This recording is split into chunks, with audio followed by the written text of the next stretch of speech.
ಈಗ ಒಂದೇನು ಗೊತ್ತಾ, ಡೈರೆಕ್ಟ್ರು ಸರು ಮಾಡಿಸೋದೆ ಸರ್, ಹೀರೋ ಹೀರೋಯಿನ್ ಗ್ಲಾಮರಾಗಿ ಕಾಣಿಸ್ಬೇಕು, ಚೆನ್ನಾಗಿರ್ಬೇಕು ಅನ್ನೋದು ಡೈರೆಕ್ಟ್ರ ಆ್ಯಂಗಲ್. ಓಕೆನಾ, ಪಾಪ ಪ್ರೊಡ್ಯೂಸರು ಏನು ಸಿನಿಮಾ ಮಾಡಿ ನನ್ನ ಸಿನಿಮಾ ಸಕ್ಸಸ್ ಆದರೆ ಸಾಕು ಅಂತ ಇರ್ತಾರೆ ಪ್ರೊಡ್ಯೂಸರ್. ಓಕೆನಾ. ಸೊ ಈ ಕಡೆ ಹೀರೋ ಇದ್ದಾರೆ, ಈ ಕಡೆ ಹೀರೋಯಿನ್ ಇದ್ದಾರೆ. ಫಾರ್ ಎ ಚೇಂಜ್ ನೀವು ಹೀರೋ ಆಗಿರ್ತೀರ ಈಗ, ಆಯ್ತಾ, ಇವರು ಹೀರೋಯಿನ್ ಆಗಿರ್ತಾರೆ, ಆಯ್ತಾ. ಒಂದು ಪ್ರಪೋಸ್ ಮಾಡಿ ಸರ್. ನಮ್ಮ ಕೈಯಲ್ಲಿ ಆಗಲ್ಲ, ನಮ್ಗೆ ಬರೋದೆಲ್ಲ ನಮ್ಮ ಕೈಯಲ್ಲಿ ಏನು ಮಾಡೋಕ್ಕಾಗುತ್ತೆ. ಪಾಪ ಅವರು ಪ್ರೊಡ್ಯೂಸರ್, ಅವ್ರು ಯಾಕೆ ಆಕ್ಟ್ ಮಾಡಬೇಕು? ನೀವು ಒಳ್ಳೆ ಅವ್ರ ಹೆಂಡತಿ ಪ್ರಪೋಸ್ ಮಾಡ್ತಾರೆ, ಫೋನ್ ಮಾಡ್ಸೋದಾ? ಮಾಡಿ ಸರ್, ರಿಹರ್ಸಲ್ ಮಾಡಿ ಸರ್.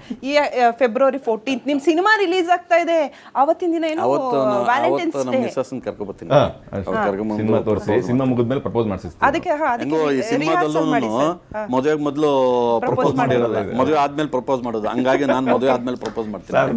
ನೀವು ಕೇಳ್ಬೇಡಿ ಜಾಸ್ತಿ, ಅವರೆಲ್ಲ ಹೇಳ್ತಿದ್ದಾರೆ ನೀಟಾಗಿ. ಸರ್ ಈಗ ಕತೆ ಕೇಳಿದಾಗ ಫಸ್ಟಿಗೆ ನಿಮ್ಗೆ ಹೇಗೆ ಅನ್ನಿಸ್ತು ಸರ್? ಇವ್ರದ್ದು ಪಾರ್ಟ್ ಬಿಡಿ ಸರ್, ಇವರು ಬೇರೆ ಬೇರೆ ಆ್ಯಂಗಲಲ್ಲಿ ಥಿಂಕ್ ಮಾಡ್ತಾರೆ, ಹೀರೋ ಹೀರೋಯಿನ್ಸ್ ಆಗಿರ್ಬೋದು.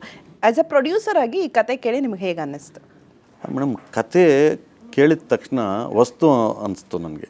ಯಾಕಂದರೆ ಯಾವುದನ್ನ ಒಂದು ಕತೆ ಕೇಳಬೇಕಾದ್ರೆ, ಏನಾದರೂ ಕೇಳಬೇಕಾದ್ರೆ ನಮಗೆಲ್ಲೋ ಹಿಂದೆ ಅದು ರೀಕಾಲ್ ಆಗಬಾರ್ದು. ಎಲ್ಲೋ ಈ ಥರ ಇತ್ತಲ್ಲ, ಇದು ಹಿಂಗಿತ್ತಲ್ಲ ಅಂದಾಗ ಅದನ್ನು ನಾವು ಮಾಡಬೇಕಾ ಬೇಡವಾ, ಏನು ಮಾಡ್ಬೋದು ಅಂತೇಳ್ಬಿಟ್ಟು ಅನಿಸುತ್ತೆ. ಇದು ಎಲ್ಲೂ ನಮಗೆ ಆ ಥರ ಕಾಣಲಿಲ್ಲ.